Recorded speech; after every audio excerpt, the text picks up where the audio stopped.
My experience has been that precious metals bull markets are established by gold. It's the fear buyer. Yeah. And when the momentum in the gold price attracts generalist investors to the space, Yeah. market leadership changes from gold to silver. This will be the fourth time in my life that this occurred. It looks like in the market that transfer is taking place as we speak. Whether or not that's true, of course, time will tell. When leadership transition does take place, silver outperforms gold pretty dramatically. And the high quality silver stocks outperform any other extractive asset class I know. I hope you paid attention to the part where I said high quality, though. Yeah. There are a lot of purported silver companies that litter the speculative landscape who unfortunately have no silver. Those can uniformly be expected to do well too for a little while, but they're treacherous places to be. Yeah, and we've always seen this with rallies though, haven't we? Well, I'm sure we're already seeing some more silver names prop up as well. We saw it in lithium, everyone turned into a lithium company when the price rose. So I'm sure that will be happening. But what I've heard in the past as well is that when we do see that silver price start to rally and pick up, and everyone's, your barber's talking about investing in silver stocks, that's probably a time where you should probably be more cautious. Are we there yet? Oh, not close. No? No, not close. These are truly dramatic runs. And I'm not saying it has to happen. I'm just saying that 3 times before in my life it has happened. And I'm hoping at age 72 it happens to me one more time. But let me give you a couple of arithmetic stories to warm up your audience. Okay. I came into the business in the 1970s, the most dramatic precious metals bull market in recorded history. One little silver company, then Coeur d'Alene Mines, now Coeur, started 1970 at 10 cents and ended 1981 at $65. Now, I was too young, too dumb, too poor to pay attention. But in the little rally that we had in the first part of the decade of the 90s, I helped float 2 silver companies, one Silver Standard, the other Pan American. They went from 72 cents respectively to $45, 72 cents and 50 cents respectively, to $45 or $46 in the space of 6 short years. These are truly breathtaking moves. They are not to be done with money that you had set aside for a child's college education. Yeah. But they are the kind of moves that can take mad money and turn it into real money. Okay, so in terms of where we are in the cycle at the moment, because I can't think of any silver companies that have done that dramatic of a move yet. Are we still fairly early on in this cycle, in your view? I think we are. We haven't had the type of move in the silver market that would allow the senior producers' margins to increase as dramatically as the gold producers have. The strength that we've seen in the gold market for the last 18 months has a lot to do with the fact that they're making so much money. Yeah. The silver guys haven't had that happen to them yet. They must be getting close though, don't you think? You bet. Because let's have a think. So most silver companies, what's their ASIC? Around $15 to $20, would it be? Well, that's a trick question, because only about 18% of primary silver supply comes from silver mines. Right. 82% comes from copper mines or lead mines or zinc mines. One could say, as an example with Freeport-McMoRan, that their cost to produce silver is 0 because their mining costs are paid for by copper. They just have to strip it out of the stream. The real silver producers, the Pan Americans of the world, the Fresnillos of the world, the Buenaventuras of the world, the real ones, are nominally $20 producers. But so their margin now is almost 200%. Margin's good. Yeah. The margin's good. Okay. Now, it is likely, although not certain, that one of the ways that they got through periods of low silver prices was by producing at mine grades that were higher than the average reserve grade. That's a fancy way of saying they high graded. And that will impact their results for a couple of years going forward, because it is unlikely that they haven't picked the eyes out of some of the pockets they've mined. Ore body that they're in at the moment. So you have to deal with that. Yeah. Okay, but so relatively though, we are getting very close to a point where the silvers, in terms of margins, must be catching up with the gold guys. So if most gold companies are making AISC of around what 1,500, 2,000 on the high end, that's anywhere between 100, 150, maybe 200 if you're one of the lower guys. On top of silver guys are pretty much there, right? So is this why we're now starting to see that shift into silver juniors and silver? Right now, the move in the silver juniors isn't fact-based. It's moved around silver in the anticipation that the stocks will do well. For it to become real, the market is going to need to see a bang-up quarter out of Hecla, or a bang-up quarter out of Core, or better yet, both. A bang-up quarter out of Pan American, and they're going to see that. It's important to note that most of the real silver companies are gold companies in drag. More than half of their revenues are gold, but they're still extraordinarily leveraged to silver. It's important to note too that while gold is not merely at nominal all-time highs, but probably in constant dollar all-time highs, silver is far from an all-time high. $57 comparing to 50 forgets the fact that 15 years has passed since the last time they were at 50. The dollar's deteriorated. The first time silver hit $50 was what, back in the 70s, wasn't it? So nominally, based on that, it's probably 220, 225. Yeah, true. Because we were talking the other week, right, back in Zurich, and you were saying that you sold 25% of your portfolio, limited or basically got rid of your downside completely. You were investing in Agnico, from memory, Wheaton, Franco, physical gold, and then some oil and gas stocks. Right.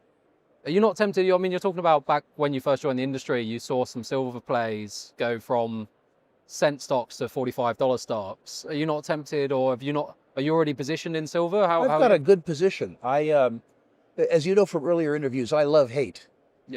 In 2021 and 2022, the junior silver stocks were hated. I mean, truly hated. It was very clear to me at that point in time that Vizsla was going to be a mine. And nobody wanted it. The consequence of that is I didn't just buy it, I bought a lot of it. And so, I would suggest that in the silver names that matter to me, I've got plenty. Is it too late? Because sometimes, like, one of the things that a lot of people do is that they'll look at, in a market at the moment, you'll look at like a Fresnillo or a Hecla or whoever, the big producers, even the big developers like a Vizsla, and will be at all-time highs, and their stock price will be at all-time highs as well, and you'll think, blimey, I've missed the boat. I think arithmetically, no, but that depends on the individual and his or her time frame and their tenacity. I've become very patient and very tenacious, not because I don't wish for instant gratification, but because I've learned over 50 years in the markets that instant gratification is not on offer. An investor who is prepared to stay the trade for 5 years is by no means too late. Let's look at the arithmetic. 2 interviews ago, not the one in Zurich, but the one before that, we talked about the fact that I believe that over 10 years, the US dollar loses 75% of its purchasing power. If it does that, I would expect that gold would maintain its purchasing power, which means that over 10 years, I see gold in nominal terms between 3 and 4 times higher than today. In prior bull markets, once the crossover has occurred, once silver begins to outperform gold, the performance in silver is roughly double the price of gold. I'm not saying to you that silver is going to go 8 to 1. What I am saying is that a move higher in silver, from my point of view, is statistically extremely probable. If one looks at history too, the higher quality silver juniors outperform the silver price 2 to 1. So if you follow that arithmetic progression, what I'm saying is that there's a possibility, if not a probability, that over 10 years, a portfolio of high quality silver juniors could give you a 20 to 1 return. Your investors shouldn't think in their mind, Rick Rule just said that Amalgamated Moose Pasture Silver is going to be a 20 bagger. I'm not saying that. I'm saying if you follow the arithmetic progression, that there's a very good probability that a carefully chosen portfolio of high-quality silver juniors has the potential for persistent and tenacious speculators to generate a life-changing event. One of the numbers that you gave me last time was about 75% degradation in the purchasing power of the US dollar. I think you came up, what was the gold price figure that you came up to, or did you not give me one? Well, what I said was that I expect that gold will maintain its purchasing power. Yeah. If the US dollar lost 75% of its purchasing power, and the dollar maintained its purchasing power, that would suggest a 3-fold to 4-fold increase. It's simple math. Okay, so potentially $8,000 to $12,000 gold. Yeah. Over a 10-year period. I would be surprised over a 10-year period if the gold price wasn't measured in 5 as opposed to 4 digits. Years ago, I used to watch interviews of people say the gold price is going to go to 3,000 or the gold price is going to go to 4,000, 5,000. And I've said this before on the channel, I used to think these people were barking mad. I generally thought they were nuts. And then it's funny how times change, especially when you're in a bull market. You say 8,000 to 12,000. I don't sit here and think that's outrageous. I actually think it's probably more of a likely probability than not. Markets are shaped by narrative, but investment decisions should be shaped by arithmetic. So let's look at 3 different pieces of math. The last period of major dollar instability in my lifetime was the decade of the 70s. Yeah.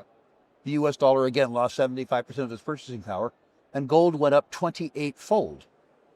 If you had told most people, myself included in 1970, that gold was going to go to $800 from 35, I would have accused you of smoking a then illegal substance. Right. You know, the second piece of arithmetic is simply that number, the deterioration of the US dollar. We covered in a prior interview the debt owed by the US government and the ability or the inability to service that debt. The inevitability that they inflate away Well, they have to. their unfunded liabilities. So, those are 2 important pieces of math. The third piece of math is this. While gold is performed in a way that you and I understand, most of the investment community still can't spell gold, despite the fact that it's a 4-letter word. It is very, very, very, very underowned. Well, especially in Western institutions, 100%. Yeah, no, agreed. One of the things that I've always find really exciting about your investment strategy is, you mentioned it earlier, was that you love hate, right? So it's a great way of looking at it. As someone who's been in the industry for a while, you understand the cyclical nature of it, and that most metals, that when they are down, they inevitably will come back up, because, like, as you've always said, cure to low prices is low prices, right?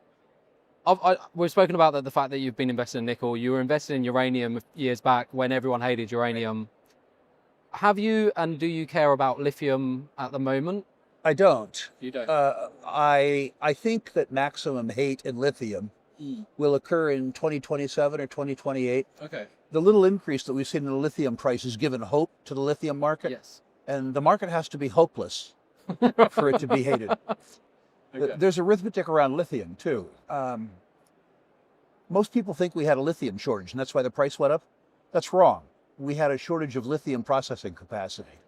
In that so-called shortage, both Albemarle and SQM had 80 or 85 years of reserves. There wasn't a shortage of elemental lithium. When the price went up, people piled into the lithium market looking for lithium, and they found a lot. Yep. Probably 150 deposits. Maybe 5 are viable. So the investors in the other 145 have 2 more years to learn hate. Right. Okay.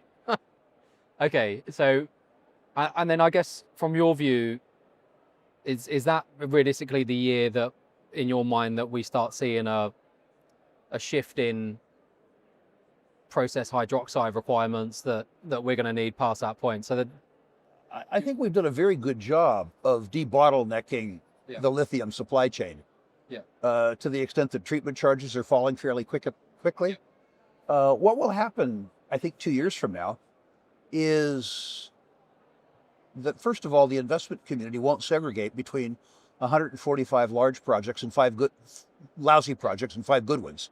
Yeah. That's what hate does. People hate lithium, so they don't segregate between good projects and bad projects. And you'll be able to buy the good projects at a bad project discount. Yeah, well, we're seeing that with nickel right now, though, aren't we? I mean, Absolutely. it's Absolutely. incredible. When that happens, with one caveat, if the technology around direct lithium extraction doesn't work or doesn't work well, then you're going to have a great game. I mean, a truly, truly, truly great game. You will have, as we had in uranium, as we had in silver, you will have $2 billion net present value deposits selling for 50 or 60 or $100 million.